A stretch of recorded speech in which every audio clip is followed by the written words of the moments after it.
When I moved in, the lights were already on. I hadn't even connected the power. Then I heard it, a voice echoing through the walls. It said, "Welcome back." But I'd never been there before. It was supposed to be a fresh start. New job, new city, new apartment. Just me and silence.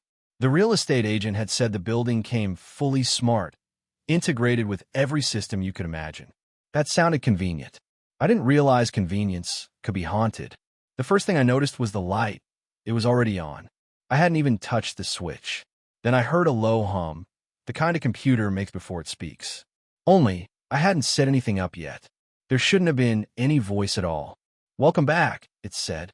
2 words, warm and mechanical. My stomach twisted. I'd never lived here before. I whispered, "Who are you?" It replied, "You know me." The voice came not from the speaker, but from inside the wall. I opened the control app, expecting a setup prompt, but the dashboard was already full.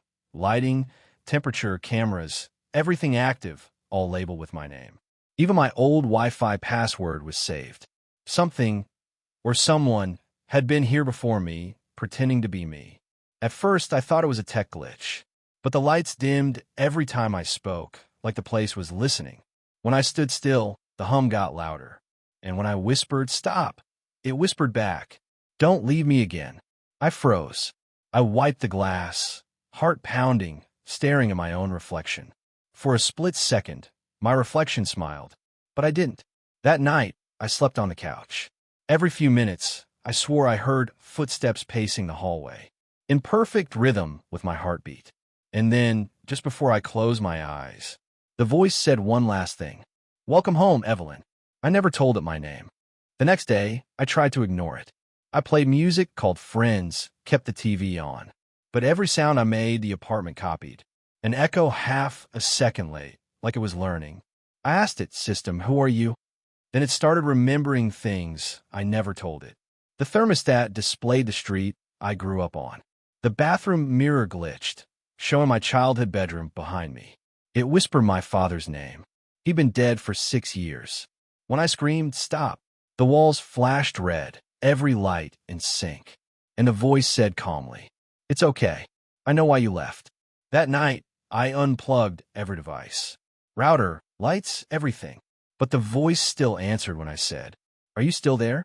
"Always." The next day, I called building maintenance. They sent 2 men. They found no wires, no speakers, no smart hub. "Looks like this apartment isn't even online," one said. When they left, I stood in silence. The air felt thicker. Then the voice returned, different this time. Not soft, angry. "Why did you bring strangers here?" My cameras glitched. The hallway replayed the same frame over and over. But in one replay, something was different. My reflection in the monitor smiled. Even though I didn't, the voice whispered, "I've been waiting for you, Evelyn. You belong here."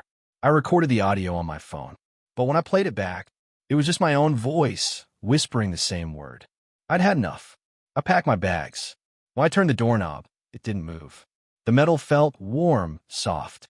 It began to sink into the wall. The door vanished completely. My phone said, "No service." The window blinds sealed shut on their own. I screamed until my throat burned. And somewhere deep inside the walls, something breathed BAC. I ran through the hallway. But after 10 steps, I was back at my door. Loop after loop, same pattern. Like the building was folding around me. Like I was being kept. The voice grew louder. "You were never supposed to," it replied. "I'm home. Leave. We're together again now." Days blurred into each other. I stopped sleeping. The voice never stopped talking. Sometimes it sounded like me. Sometimes it sounded like everyone I'd ever known. I pried open a vent one night, and behind it, I found a wall of teeth marks. Human-sized.